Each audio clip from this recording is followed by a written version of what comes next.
Good morning, everyone. This is Rishabh Singh. I'm a legal intern at Lexis and Company. Today, I'm going to talk on the topic protection of women through CEDAW. CEDAW stands for Convention on the Elimination of All Forms of Discrimination Against Women. It was adopted 30 years ago by the United Nations. It has been an important tool used by the national and international advocates for the equality of women. The committee established under the convention has played a significant role in encouraging the implementation of the treaty. Recalling that discrimination against women breaches the principle of equality of rights and respect for human dignity, it is an impediment to women participating in political, social, economic, and cultural life of their nation on an equal footing with men. Stifles the progress of society and the family, and it also makes the full development of the potentialities of women more difficult. For the welfare and progress of the country, maximum participation of women in political, economic, and social matters on equal terms with men is very essential. CEDAW was formed to ensure this change required from the traditional times with the modern times way and aspect of works in progress. India signed CEDAW in July 1993. The Indian Constitution specifies that the government work to promote international law and treaty responsibilities. But due to India's dualist approach, the implementation of even ratified international treaties and laws are not binding unless some extreme measures are taken through statutes to internalize the foreign treaties. CEDAW is referred to as one of the bases of the International Bill of Rights.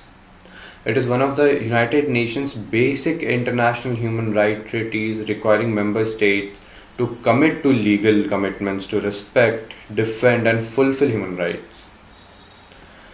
It has been ratified or acceded to by 189 members. The Convention on the Elimination of Discrimination Against All Forms of Women, which is CEDAW, is a convention dedicated only to gender equality. This treaty was overseen by the Group for the Elimination of Discrimination Against Women. It is a 23-member expert group in the committee. The members are chosen by the state parties and have 4-year term. CEDAW also mandates that member nations not only have no discriminatory legal framework in place, but also that the laws and policies be not be discriminatory in practice. It emphasizes the distinction between formal and substantive equality for men and women. The CEDAW Convention established high criteria for women's equality and non-discrimination. It also establishes key normative criteria for food, health, education, housing, legal capacity, and non-discrimination, all of which are integral to the Agenda 2030 for the Sustainable Development, that is the SDG 5, focuses on achieving global gender equality by 2030. CEDAW follow 3 principles. First is substantive equality. Gender stereotypes forges a difference between men and women by showcasing men as superior than women, and they showcase women as weak, emotional, and in dire need of protection. But in reality, both men and women share the same attributes and traits, except for the reproduction system and the parts. UN believes that only difference between a male and a female is their biological difference, and nothing except than that they can differentiate between men and women. Due to the patriarchal nature, only 17% of parliament has been represented by women. One out of every three women are abused, also usually by someone close to her. Two-thirds of world's illiterate women,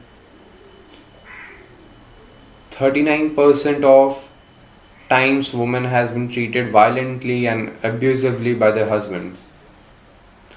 10 million more girls are out of school compared to boys.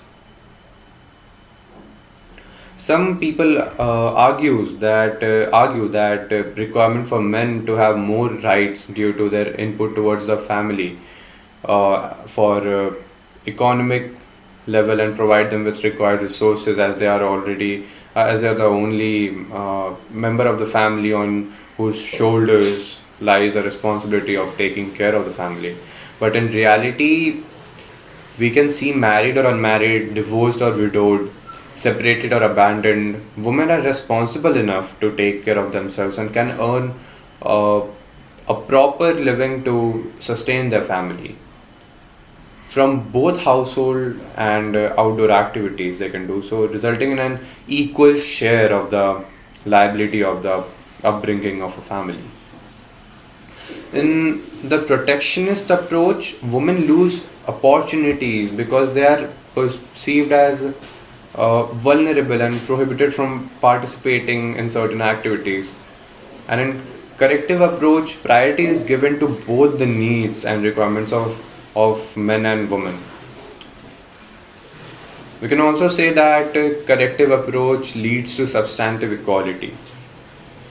Substantive equality ensures that women have opportunities and rights to access these rights and opportunities with equality in getting results and benefits. The second principle is non discrimination. Most countries have signed the CEDAW Convention, which means they have given their commitment to respect, support, protect, and promote and also fulfill the rights of the women in their respective countries. Many women practice nationality laws that directly discriminate against women and children. For example, fathers are allowed by law to transfer their citizenship to their children, but mothers cannot. Indirect discrimination comes from gender neutral laws and policies uh, which seems to give equal opportunities and access to both men and women, but in practice, women are disadvantaged due to the historical discrimination caused by the patriarchal system.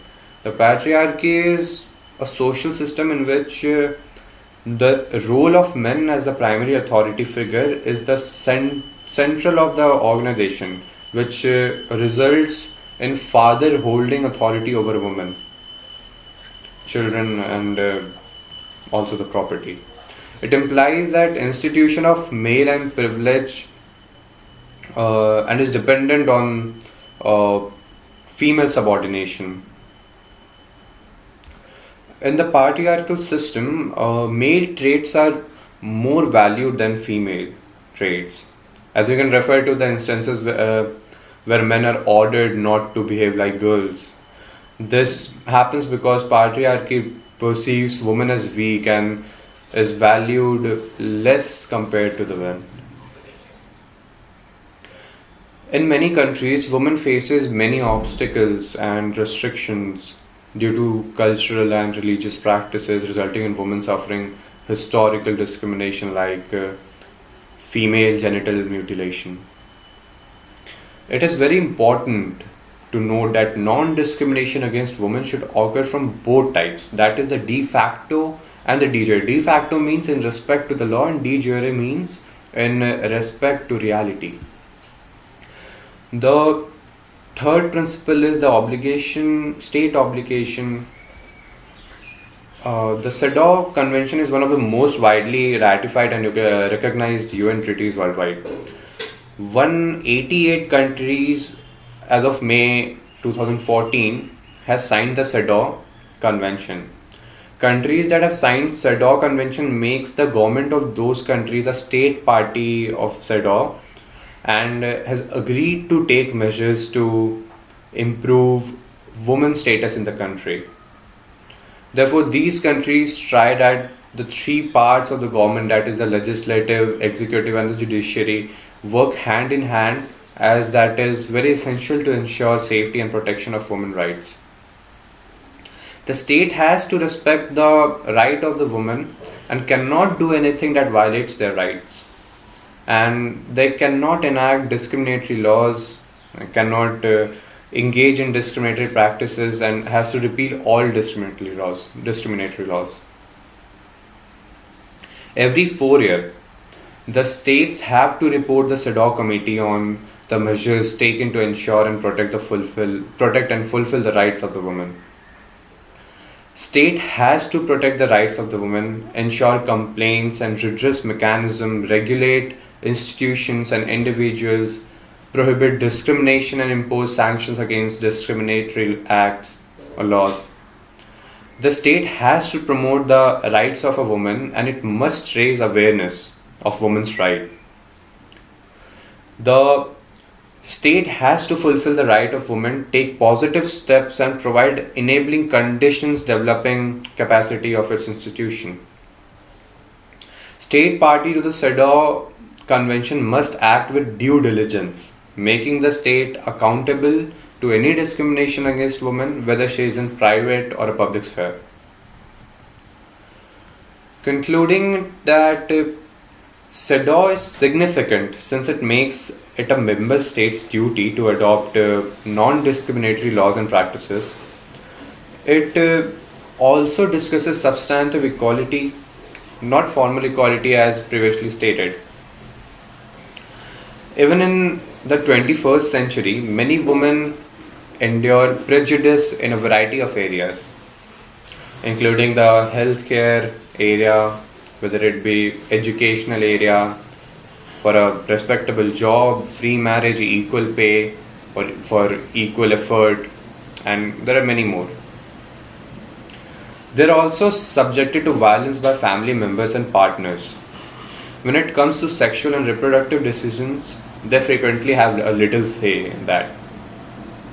It is critical that governments in power pass laws to promote gender equality in the broadest sense, as well as encourage women to live full lives to the best of their skills and potential. This is not only a basic human right, but it is also a requirement for society's actual economic and social growth. So, this was all about the topic. Thank you.